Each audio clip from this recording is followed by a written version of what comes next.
Dans ce village, deux amis d'enfance se sont entretués pour l'or. L'un a tiré, l'autre avait empoisonné le vin. Ils sont morts tous les deux. L'or est resté. Il était une fois dans un petit village d'Afrique de l'Ouest nommé Zandou, une période de grande sécheresse. Le soleil brumeuglant comme le feu faisait craquer la terre. Les champs étaient secs, les rivières taries, et les habitants, désespérés, n'avaient presque plus rien à manger. Même les animaux fuyaient la forêt pour chercher de l'eau ailleurs. Parmi les villageois, il y avait deux chasseurs réputés, Kofi et Tano. Ils étaient amis depuis l'enfance, presque comme des frères. Ensemble, ils avaient toujours partagé le gibier, la joie et la peine. Mais la faim change les cœurs, et la misère révèle les vrais visages des hommes.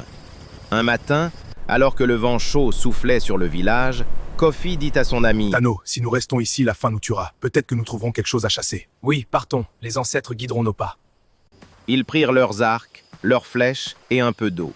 Le chemin fut long et silencieux. Leurs pas écrasaient les feuilles sèches comme des os cassés. Soudain, un cri résonna dans la forêt. « La mort, la mort, la mort !» Les deux chasseurs sursautèrent. Le cri venait de plus loin, entre les grands arbres. « As-tu entendu ?» demanda Kofi, inquiet.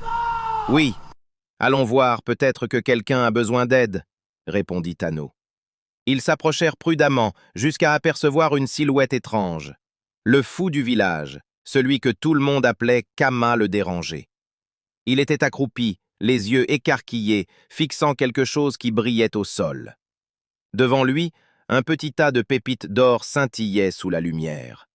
Mais au lieu de ramasser cet or, Kama criait en tremblant. « La mort! La mort! La mort! Ne touchez pas, c'est la mort !»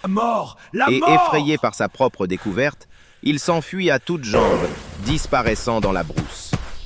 Kofi et Tano se regardèrent surpris. Kofi s'approcha lentement, ramassa une pépite et la fit tourner entre ses doigts. « Ce n'est pas la mort, Tano, c'est la richesse. » Tano sourit. « C'est de l'or. » Les esprits nous bénissent enfin.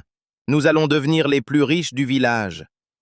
Avant de continuer, si tu veux découvrir d'autres histoires pleines de suspense et de mystère, abonne-toi à la chaîne, active la cloche pour ne rien rater et laisse un like si tu aimes ce genre d'histoire.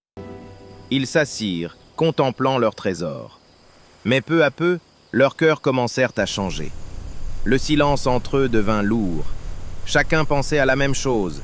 Et si je gardais tout pour moi? Kofi brisa le silence.